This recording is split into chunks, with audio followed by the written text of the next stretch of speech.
Joe? We'll start.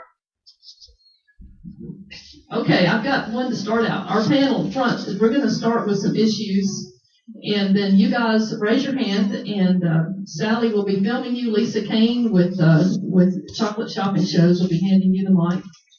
And to speak to that, or if you have something else that you want to append to that or add to that, that's fine. Keep your comments again to 1 minute if you can. And my start out snafu is this one. Don't let a deal fall through the cracks. There are so many people who are self-employed that have good credit, and they'll tell you, I can't buy that. I don't have any money. I don't show any money on my tax return. You would not believe how many people Susan and I have gotten approved that were turned down, not by one bank, but by two banks, and they came to us. They're self-employed. They may have 3 different companies, 3 different K-1s. We start at the back of the tax return, and we move forward. And by the time we get to the forward part, the front page, we've added $100,000 sometimes to their income that is allowable by Fannie and Freddie that other loan officers either don't want to take the time to do or don't know how to do, and sometimes their underwriters just won't do it, so it's not their fault. But don't let a deal fall through the cracks. At least let Susan and I look at your customer's tax returns. We'll see if we can make that deal work for you. All right. How about some questions out there in the audience? Or comments.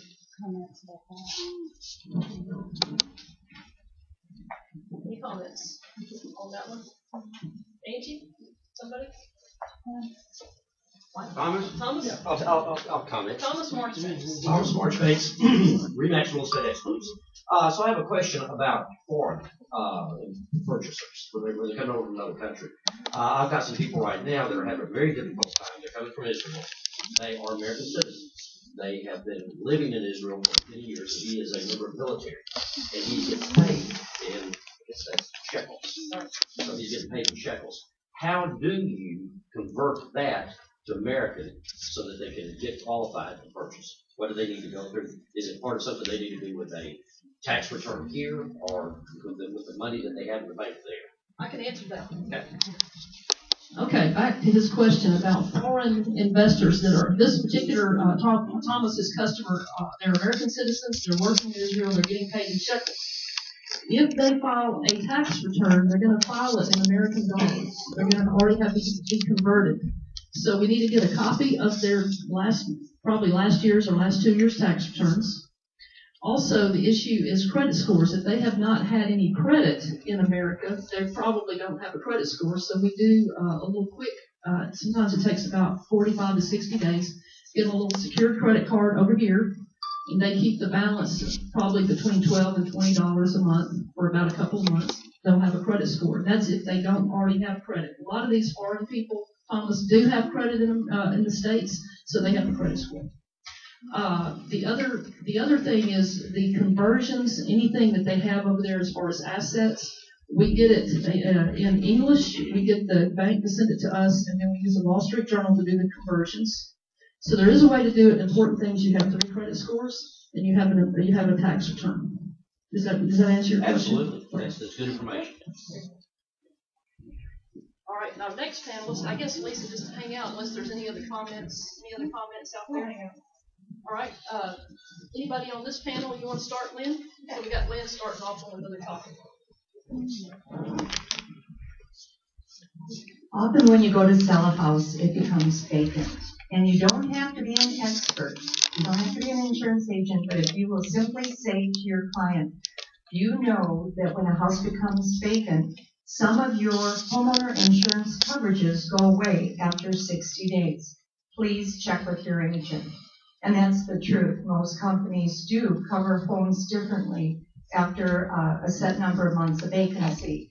There is an ideal product called a vacant home policy. It's sold in 3-month increments, and it is the perfect policy for the vacant home. It's going to cover claims, and everybody's aware of the situation of the home. Another thing, leaving a piece of furniture in an otherwise vacant home does not make it occupied. Insurance company knows about that. So just go back to your own agent, find out what coverages may be disappearing with vacancy. Any questions? Any comments on insurance? Questions? Snafus? Lisa? Where's Lisa? Right here. Cheryl, please. On the item of leaving a piece of furniture, if they're out of town and coming back in and checking on the home and spending the night there until it sells, does that count toward the insurance still being active? I would still say that that's a gray area. If it's unoccupied more than it's occupied, we have people say, oh, I have my neighbors check on it. And actually, an alternative is you can rent your house out during that period of time, or have a house sitter and just leave everything intact, even though you're in another city. That would work.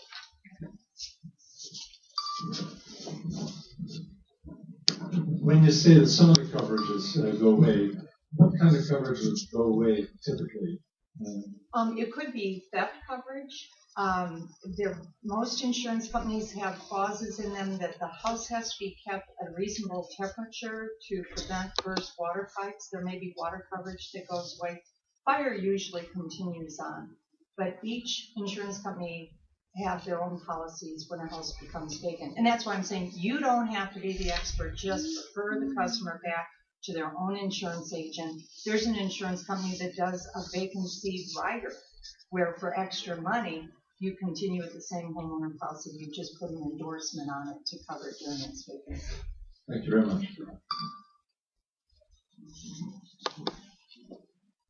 We ready to start appraisals?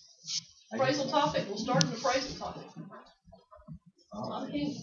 Thank you very much. My name is Tom King. I'm a second generation appraiser. I've been in business way too long. I'll say over 40 years, and it started when I was very young. In appraisals, I guess the best tip I can give an agent for appraisals is, number one, when the appraiser calls, tell them what the sales price is, tell them what the closing costs are. And the reason I say that, most of the time we have a copy of the contract.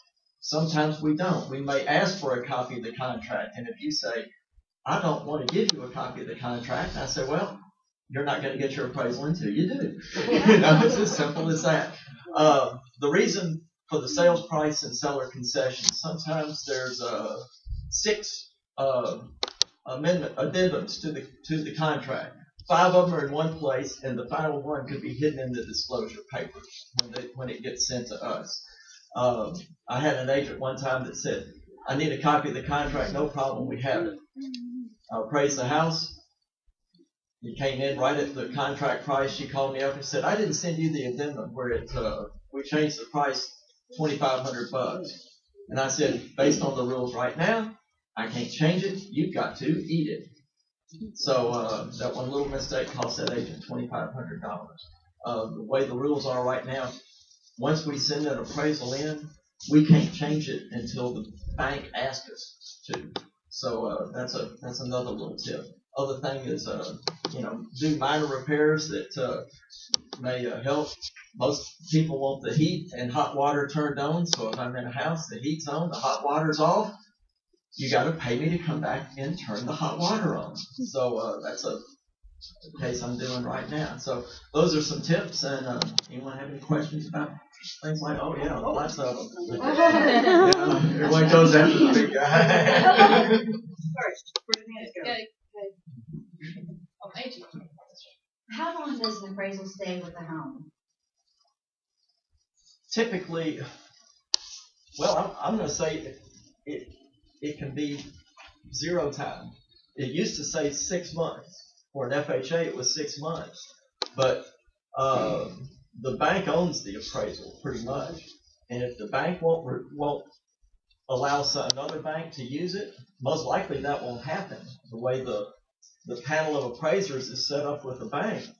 If I appraise it today for $250,000, it sells for $250,000, and for whatever reason that deal falls through, and another purchaser goes to another bank, that appraisal is no good. So with FHA, it's typically 6 months. I think the same as with VA, but with conventional loans, it could be no time at all. Okay, so conventional, there's not a time attached to it, but FHA?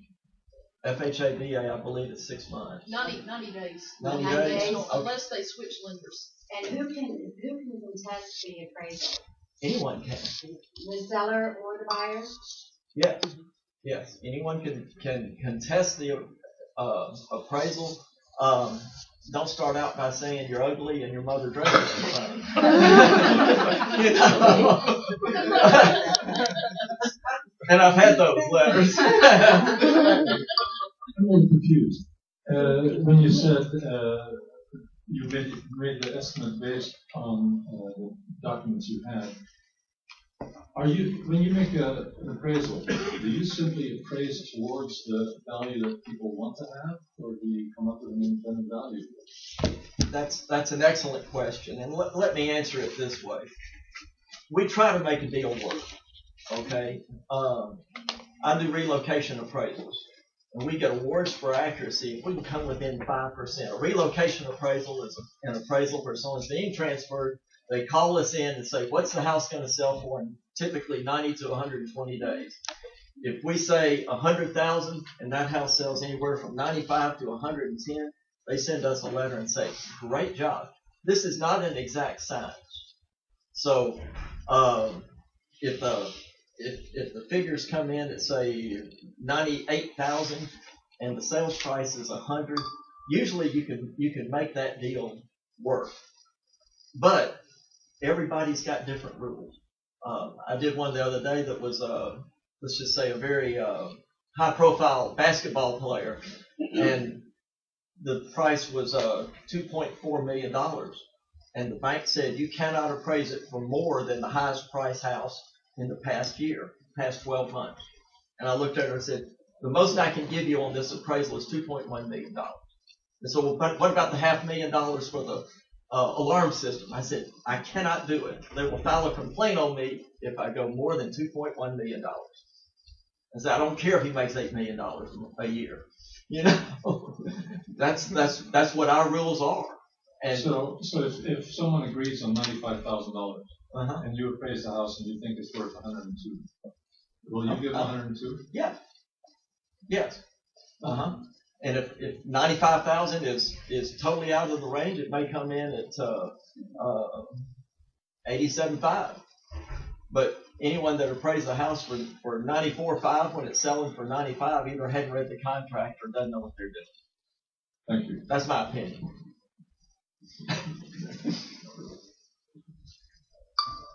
It's Jay Young with Keller Williams Realty, and we are talking about how to make things a smooth closing, and appraisal is so key.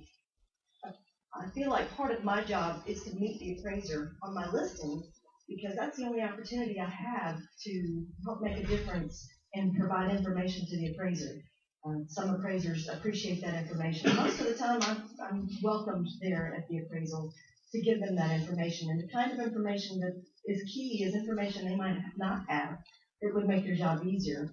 And you tell me, Tom, if you think the same thing. The time to approach them with that information is before the appraisal goes in, not after the fact when you have to contest it or do a reconsideration. The time is to get to meet them there and give them things that the homeowner may have put into the house that adds value to the home.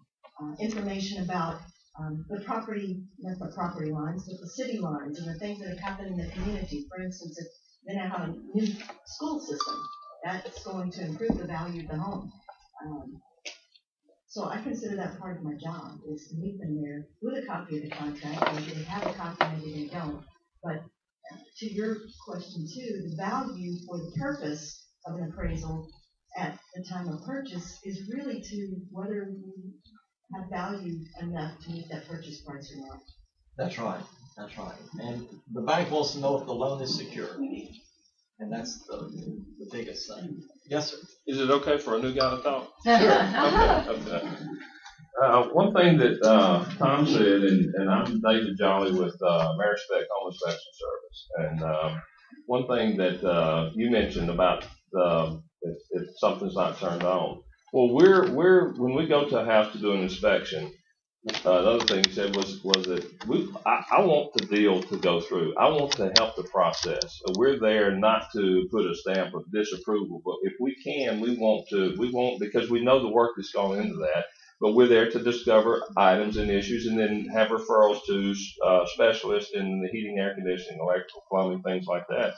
And but when we get to a house that is vacant, and we inspect a fair amount of vacant properties, If the gas has been turned off to the water heater, we will attempt to light that, but sometimes that and in fireplaces and different places, when things have been turned off, a lot of times there's things that dust and things develop in there, and you can't get the airflow. With water heaters and newer water heaters, if you've looked at them, it's a fairly extensive how-to, and sometimes they're very different. And we'll go through the process, but I've recently been able to not light some heaters, and therefore have to put on the report that we're unable to get it lit, and then recommend that the client verify the operation of the appliance prior to closing. But if there's a way to sort of pre-set up some of these situations, then it can help to go ahead and get all the report done. And just as an example, and y'all are used to dealing with this, I was under a house yesterday on off of Yates with a crawl space, and had a fair amount of rotten damaged wood on the outside, but I had to go back to get up under it because the day before it was just too wet. So got up under there, and the drain pipe from the kitchen and the dishwasher drain was totally disconnected under the house, and so we had a little creek bed that had developed under there. And we write it up and do the photos and all that kind of thing, but you never know what you're going to see. House may look really good, but they had hose clamps under there from PVC to cast iron. And it's amazing. But anyway, again, we're there to try to help the process go, but appreciate the opportunity. Thank you. Let me make one other comment, if I may. On refinance appraisals, the bank is not allowed to put a price that they would like to have on that appraisal. They can't do that anymore.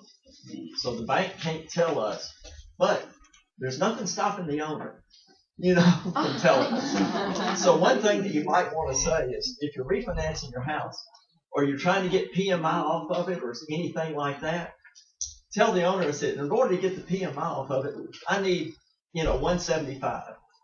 Otherwise, I may come in at 173.5, and I've blown the deal for $1,500. So that's a nice little tip if you're talking to people that want to refinance.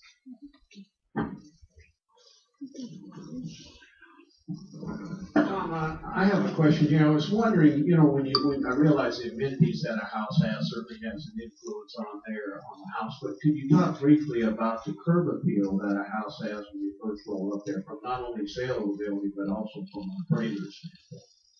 Well, that has an awful lot to do with it, but I'd say the main thing that we look at is really interior amenities.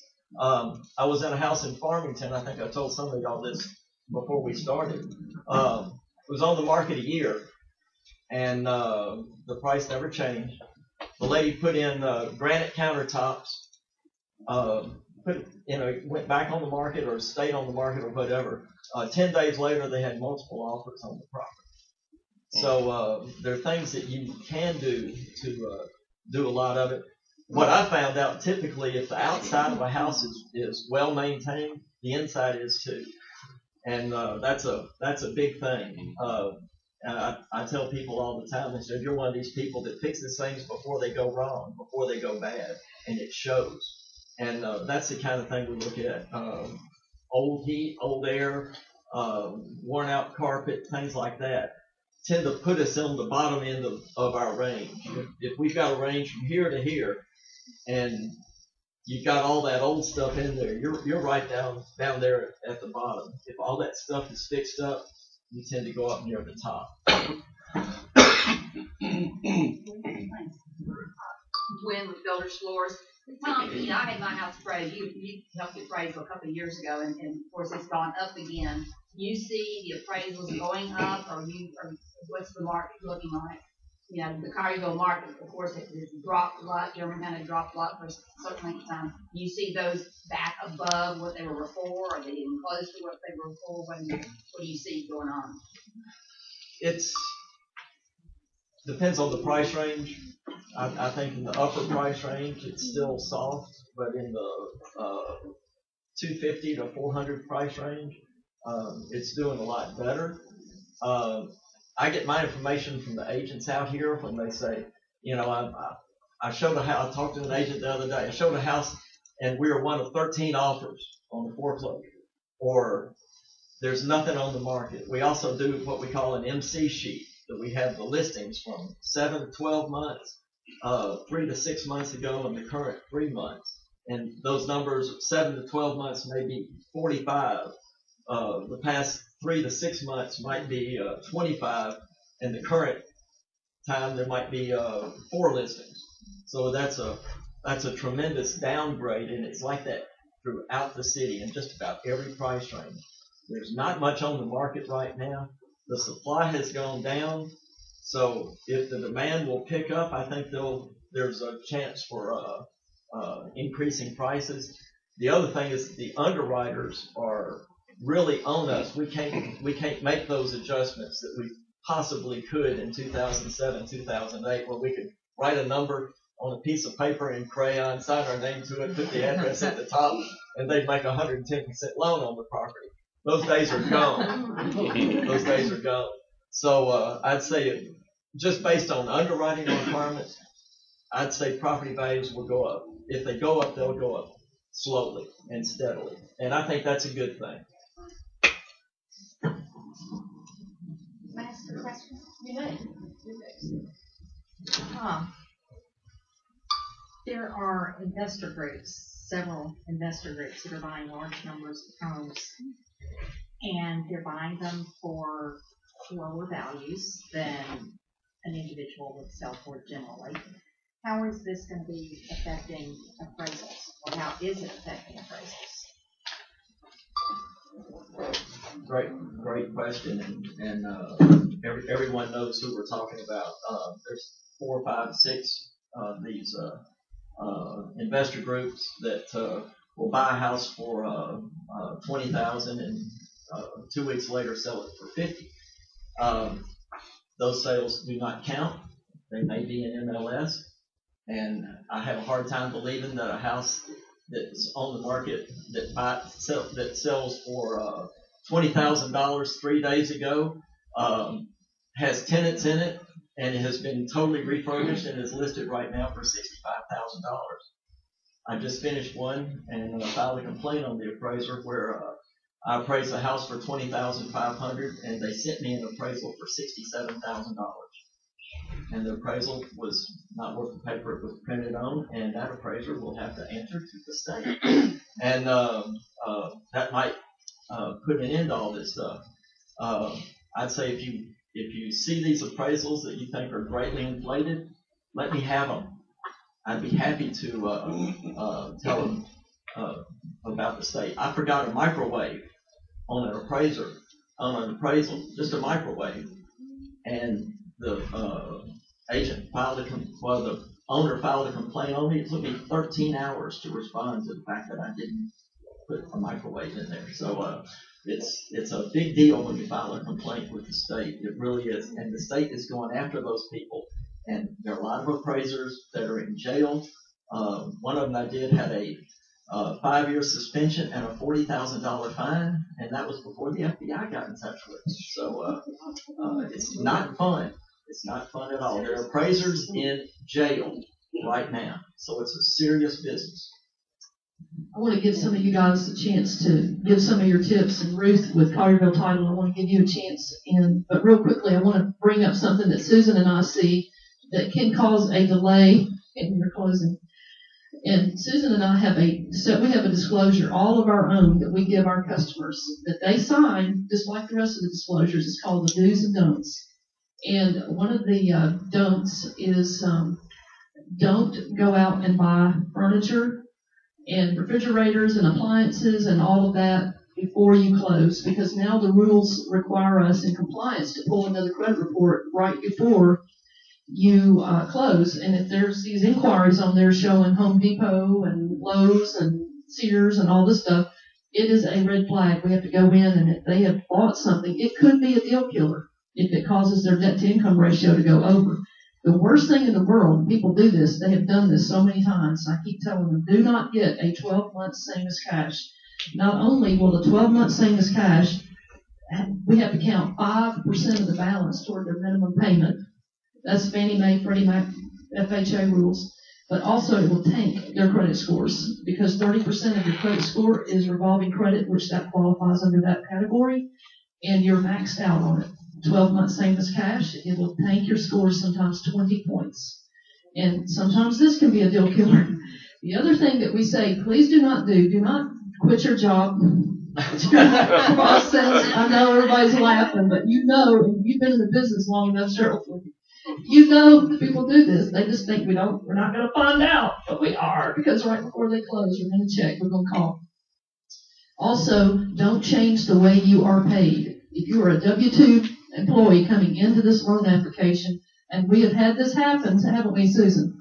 Just within the last year, they didn't tell us until we got ready to get our verification at the very end, right before they close. We get one at the beginning, we get one at the end.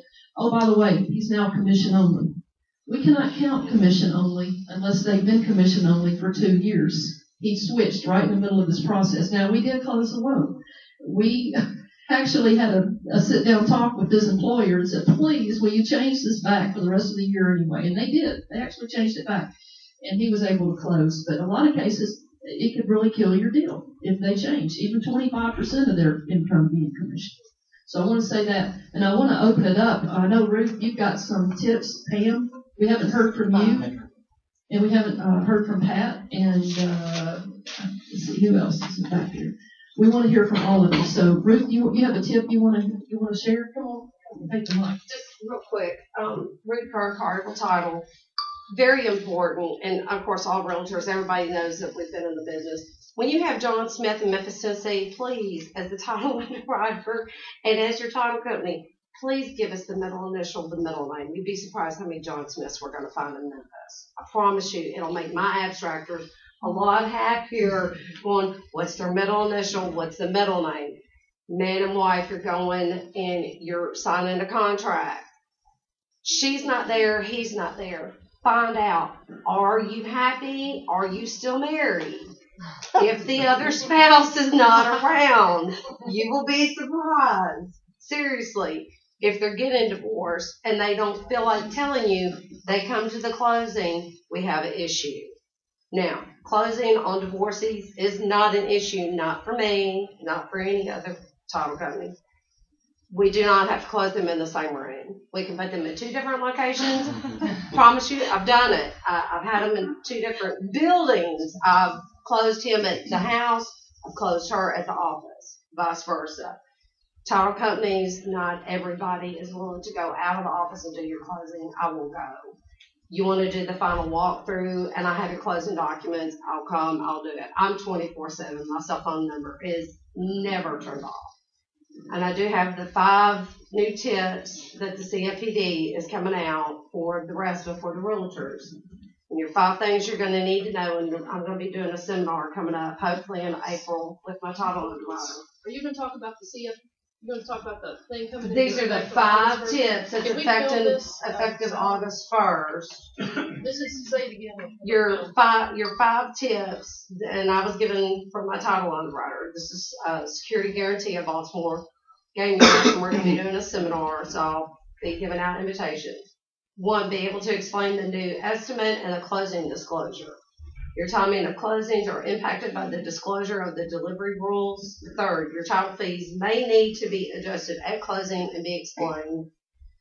That goes to your employment.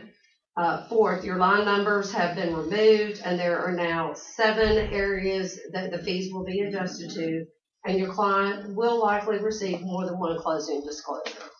So there is going to be a little bit longer time on, especially refis is going to take 10 days. A purchase is going to take at least 2 because you're not going to be able to move in same day. You're going to have at least a 24 to 48 hour turnaround that you're going to have to wait on getting keys. You get keys, just don't do it in front of me. I don't care what y'all do out in the hall, but y'all can swap keys. So that's your title side. You actually covered the tip I had, so I'm good. No, I'm going to someone else. You got any stories? Anything you want to say to your kids? Okay. Who else we got? I've got a great tip. On your contract, please do not put the seller as owner of record. Correct. Because if I've got to make a statement in my appraisal that the first name of that person that owns a house is owner, his middle name is of, and his last name is record. And I've got to put in the appraisal that the owner of record shows the owner of record. The owner of record is, Joe Gardner or whatever. But please, sometimes it's a relocation company, and the mortgage companies understand that. But please don't put owner of record. That just makes my day bad.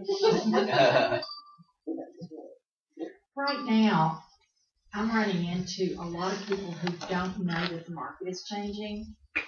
They're going in and saying, oh, well, this is a $400,000 house. I'm going to offer $325,000. And they think they're going to get it because that's what's been happening for so long. I've had to, educate people, and it doesn't always work because they still believe that. I've been writing multiple offers, an offer here, an offer here, an offer here, and finally they realize they're not going to get the house unless they come up. I'd like to know what some of you out there are doing to make this work. I'd like to comment to that. Really quick, I'd like to comment to that. When they come to Susan and I for a loan, they start this business about, we're going to come in here. I know you can get houses for a bargain these days. I'm like, well, you may be surprised because the market's come back.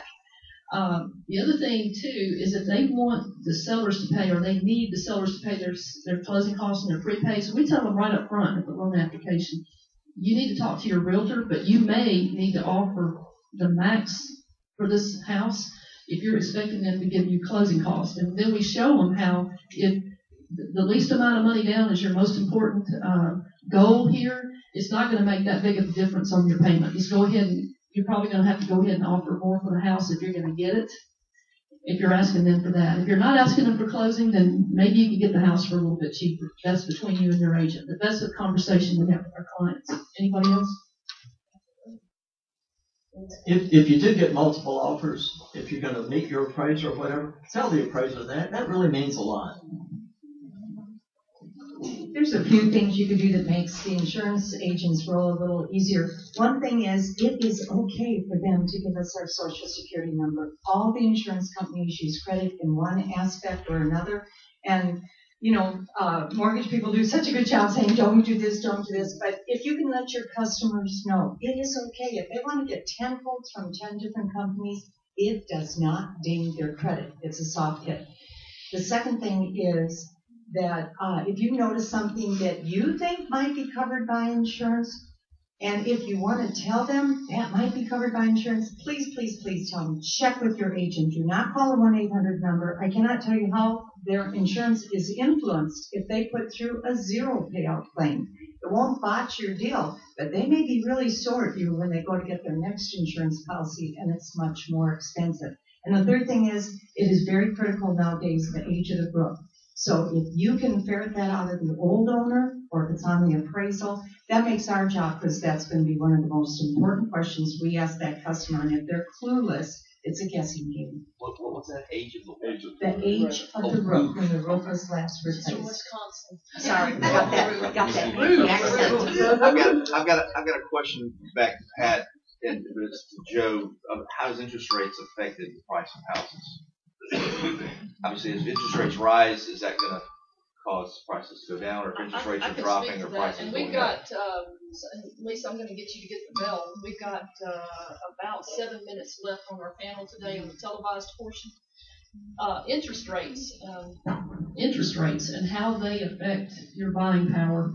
It is tremendous. We talk about this on the AM 600 radio show on Saturdays, which I do want to invite you guys to join us on AM 600. We're also on iHeartRadio and VOCI Network. But just a half a point on the interest rate, John, and it can make, depending on their income, it can make thousands of dollars of difference on their buying power. The lower the rate, the higher their buying power. Interest rates being low also sets up a psychological perception that we've got to get it now. We've got bargain basement prices on money, which is true. Let's go out and buy a house now while we've got the rate below 4 or below. But anyway, that does affect in two ways. It affects their buying power tremendously depending on their income, and it also affects the psychological feeling that let's go out and get a house now while we can get it while the rates are low. Does that answer your question? Well, if I'm selling a house, do I think I'm going to get more for it because rates are low? You know, I don't know what your perception is, but Well, I'm asking that to the realtors. right. Okay, so realtors, there you go, Thomas. Yeah. I'd kind of like to address a couple of things. One that Pat was talking about, and something Tom this all kind of ties in together a little bit, I think. The houses that we have that have become broke, people go in, they put the granite in, they do everything to it that is supposed to be done. Because of the shortage that we're having in houses, they sell pretty rapidly, especially whenever they're in an area that's pretty attractive. So what I do is I've gone in and I have shown people how they've sold in 20 days, 15 days, 18 days, so that they don't get the idea that they can go and steal the houses. When we start the very beginning process with my buyer, I'll pull up a lot of the houses that are sold very quickly in the areas they're looking at and say, this is how quickly you can expect this house to stay on the market. So if you were the seller of that home, with the interest rates as low as they are, wouldn't you think you're going to get the maximum amount that you could possibly get for that home with the demand high and the supply low? And so whenever they're fixed up, they look great, they're on the market like that, they sell very quickly, and people really have to kind of get over that idea that they can steal homes. Good deal. Who else have we got? Okay. You're hogging the mic. Oh, no. Please tell them this when we're on the radio together. You're hogging the mic. One thing about interest rates, I go to a lot of conferences and they say, don't be afraid of the higher interest rates. If the interest rates go up, it means this economy is stronger. It means more people can buy a house. And if someone that doesn't have a job now has a job because of the stronger economy, he doesn't care if the interest rates are at 3.5% or 5%. He's got the job. He's going to get the house. So I think if the interest rates do go up, it's a sign of a much better economy. And I don't think it's going to have a real big impact on prices. It may have a positive influence on prices in the long run. Were you around in 1980? Yeah. Yes. Something called stagflation. I mean, yeah, but I'm not talking about 18%. I'm talking about 5%. And by the way, we got 3 minutes more. So, by the way, Talk Shop back in 2008, we did a survey of realtors who had survived the stagnation of 1980, 1981, 82, when the rates were at 18%. An interesting common denominator was that the agents who survived it well were those who had property management under their belt. They were doing property management during that time. So just an interesting common denominator. If you've got something other than just selling and selling real estate, then you can survive just about anything in this market. And Joe, it speaks to, I've been in the business for over 25 years, and the fact of your home, the way you put new carpet in it, and how you fix the appearance of the home, it means so much when you are selling that to make that a superior house over the house down the street. So we always urge people, they'll say, well, can't I just keep the pad down on the carpet? It's been down for 15 years. No, there's been pets on there, there's been kids on the ceiling, and so forth. So if you're going to go to the expense of putting new carpet, and certainly put new pad in the house too. And then also, the paint of your home and so forth, and the appearance, not clutter all the closets, all those things that y'all know about, is to urge those clients to make your house a superior house in this market. I think it's important. We got 1 minute. Kim? I'm not in the real estate business by any means, but I do have a tip for everyone in the room. I had a client recently who had his house on the market, and he had it on the market for a while, and he had me come in and take real estate photos of his property. Now, his property was a knockout, he had a decorated COT, so it was an easy subject. I understand that's not the case with every property, but this one in particular sold 3 days later, and he made double what he paid for it. So real estate photos are well worth the investment. They can turn around the sale much more quickly. And special offer for everyone in the room. I didn't say this earlier because it was being videoed, but I guess this is still being videoed. This is only for you in the room. Headshots are one of my specialties, and I know as real estate agents, that's something that you need and need to do often so that it's up to date. And when you go meet a client, they don't go, where's Sally? Are you ready? As a matter of fact, I need mine updated right now, but so I have a special for you. I have digital headshots, and I have headshots that are full resolution, ready for print and web, and I'm offering anyone who books with me today $50 off your package. Troy? Oh, I wanted to make one announcement. It's okay. Before you go. Okay, I guess because the founder of this organization, but she said she wants to speak. Oh, thank you. I'm not E.F. Hutton. But I want to make sure that our panelists who came out today, and we want to thank you for coming. I want to thank our general audience too for being so supportive. But if you would like, if you have another tip you've thought about and you want to have it filmed, Ashland's with Evolve, she's on our marketing team. We'll meet you back there in the back of the room, and we can film 1-minute segments, as many tips as you can come up with. We'll film them. We'll put them on. We're putting them all over the place. You're not going to believe where all these things go. And we'll also email you a copy so you can put it wherever you want. So if you think of another tip, and this is you talking to your client, this is you talking to your prospective clients, we'll go back there to the back, and the rest of us, if you're going to talk, just stay up this side, because we don't want your conversations picking up on their videos. So stay on this side of the room, and Ashley will meet you back in the back. Troy? Thank you, Joe. Listen, before we embark Marcella with the Melaleuca products, we want to thank our panel members. I thought they did a excellent job.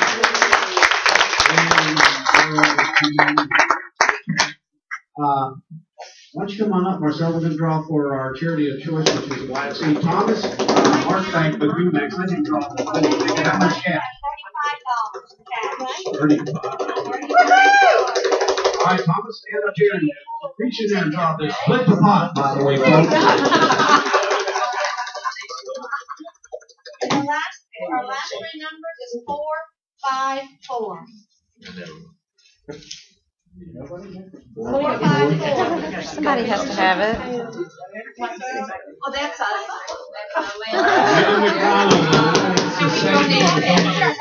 Folks, just real quick on the YMCA. For about $75 to $100, people get a swimming scholarship learning how to swim. That's just extraordinary out there. Realize how many lives we can influence when people learn how to save themselves from drowning. Let's talk about next week. Wait, door prize. Oh, your wife died. Oh, I'm sorry. Oh, two VIP passes to Melco Theater. Wow. And draw the winning business card, okay?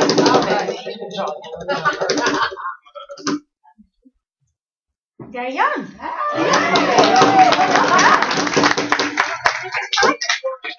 But anyway, we want to thank you guys. This panel would not work here without the participation of realtors and the other people in this organization. We want to thank you very much. So now I'll talk about next week. Joe told me to rush up. We're going to understand your credit and your credit scores. We're going to have Angie Bramlett with the Memphis Consumer Credit Association.